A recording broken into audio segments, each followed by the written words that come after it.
को आ सकते हैं। बोले इससे नहीं होगा, इससे नहीं होगा। बोले मैंने साधुओं को भेजा है, साधुओं के मुख द्वारा उपदेश श्रवण करके भगवत भजन का मार्ग अवलंबन करके मेरे धाम को आ सकते हैं। बोले तब पर भी नहीं। बोले कहना क्या चाहते हो, स्पष्ट रूप में वर्णन करो। बोले आप यदि अपनी लक्ष्मी को लेकर यहाँ शरशैया पर विराजमान है, सभी जीव ऐसा ही विचार करेंगे, भगवान जब अपनी लक्ष्मी को लेकर पड़े हुए हैं, हम भी अपनी लक्ष्मी को लेकर पड़े रहेंगे। भगवान प्रश्न करने लगे, स्पष्ट बताओ क्या कहना चाहते हो। बोले आप स्वयं यदि भगवत भजन करके ना दिखाएं, एक जीव दुख कष्ट क्यों भोग करता है। बोले भजन ना करके इस संसार में दुख पा रहा है, अगर भगवान का भजन करने लग जाए तब तो मंगल ही मंगल, आनंद ही आनंद। अरे आप जब तक आचरण करके नहीं दिखाएंगे, यदि यदि आचरति श्रेष्ठा तत् देवेंद्रो जना, श्रेष्ठ व्यक्ति यदि कुछ आचरण करके दिखलाए तभी तो नीचे वाले उसका अवलंबन करते हैं, फॉलो करते हैं। आप स्वयं यदि भजन करके तपस्या करके नहीं दिखाएंगे, जीव कैसे करेगा। भगवान ने उसी समय पर नर नारायण अवतार लिया, साक्षात बद्रिकाश्रम में उपस्थित हुए।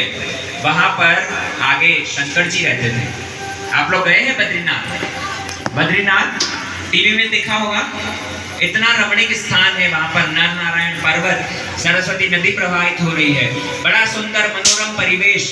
वहां पर यदि जाकर देखेंगे वापस आने का मन नहीं करेगा, बड़ा ही सुंदर स्थान है। साक्षात भगवान वहां पर उपस्थित हुए, लेकिन शंकर जी वहां पर आगे से तपस्या करते थे, पहले से तपस्या करते थे। एक समय शिव पार्वती दोनों सवेरे सवेरे स्नान करने के लिए जब अपने घर से बाहर निकले, रास्ते में भगवान एक बालक का स्वरूप लेकर विराजमान हो गए। छोटा शिशु वहां पर क्रंदन कर रहा है।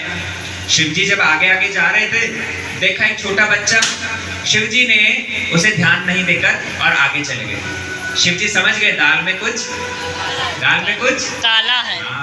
छोटा बच्चा इस हिमालय बर्फ के ऊपर कहां से आएगा। शंकर जी इसलिए प्रभु आगे चले गए। लेकिन माताओं का हृदय तो अत्यंत करुण होता है, वात्सल्य से भरा हुआ रहता है। माता पार्वती ने तो झट से बच्चे को गोद में उठा लिया, कहने लगी स्वामी आपने इस बच्चे की अवस्था नहीं देखी, अरे छोटा बच्चा बर्फ के ऊपर क्रंदन कर रहा है, आप आगे चलते जा रहे हैं। बोले देखो पार्वती, ये छोटा संतान ऐसे विशाल पर्वतों के बीच में बर्फ के यहाँ पर आया तो आया कहाँ से, ये जरूर कोई माया है, जरूर दाल में कुछ काला है, तुम इसे छोड़ दो।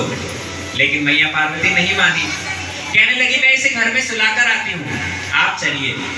मैया पार्वती उसी समय पर ठाकुर जी को लेकर और अपने घर में सुला दिया।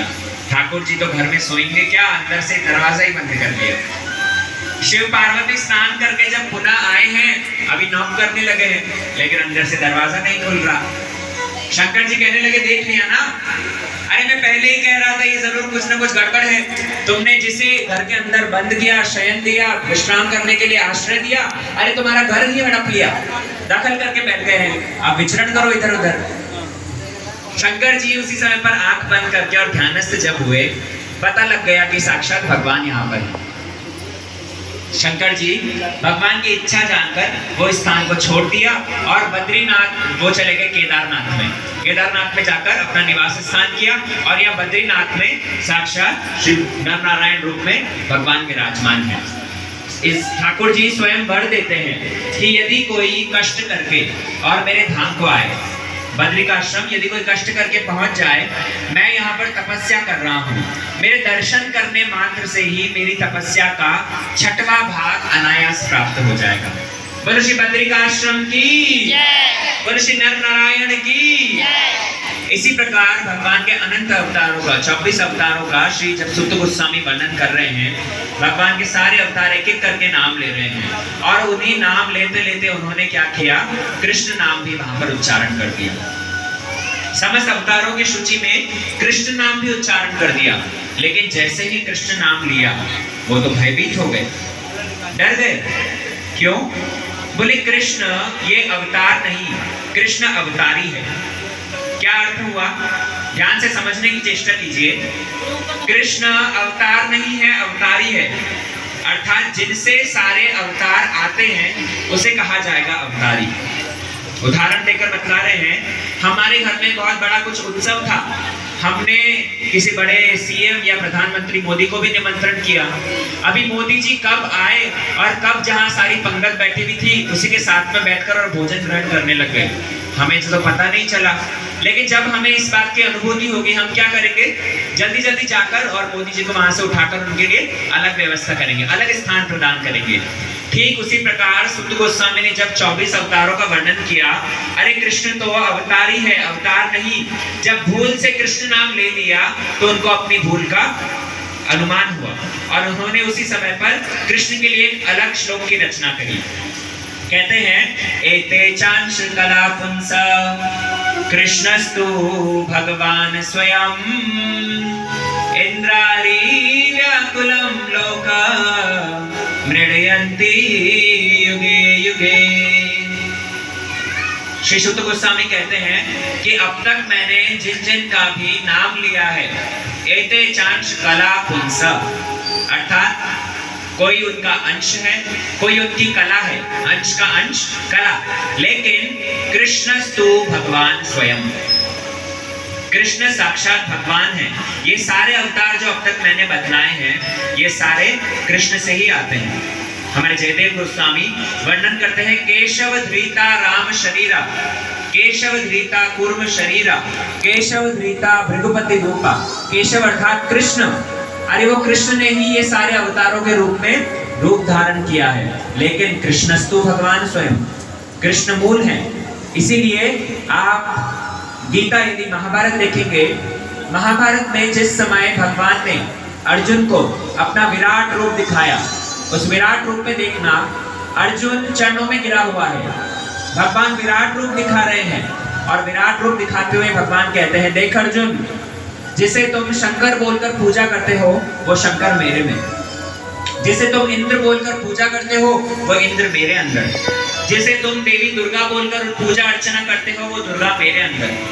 जितने 33 करोड़ देवी देवता हैं वो सारे मेरे में ही विराजमान हैं, मेरे में ही विराजमान हैं। भगवान कहते हैं मत्त परतरम नान्यत् किंचित अस्ति धनंजय, अरे मेरे अलावा मैं हूँ, इसीलिए सब कोई विराजमान है। एक माला का उदाहरण देते हैं, ये पुष्पमाला देखिए, इस पुष्पमाला के अंदर धागा है या नहीं? धागा है या नहीं?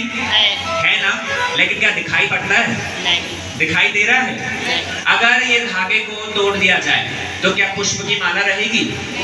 भगवान कहते हैं मयि सर्वमिदं प्रोक्तम सूत्रेव मणिगणाइव। जिस प्रकार एक माला में कई सारे पुष्प सुंदर रूप में सुसज्जित होते हैं, एक माला रूप धारण करते हैं, बीच में लेकिन धागा है, बीच में धागा है। ठीक उसी प्रकार ये समस्त त्रिभुवन बड़े सुंदर रूप में सुसज्जित है क्योंकि मैं हूँ। मयि सर्वमिदं प्रोक्तम, मैं सर्वत्र विद्यमान हूँ, मैं सबका मूल हूँ। इसीलिए मत भयात् वाचि वातोयम्, मेरे भय से सूर्य पूर्व दिशा से उदय होता है, पश्चिम में अस्त होता है। मेरे भय से अग्नि दाहिका शक्ति को धारण करती है, मेरे भय से इंद्र वर्षा करता है, समस्त देवी देवता मेरे आदेश का पालन करते हैं।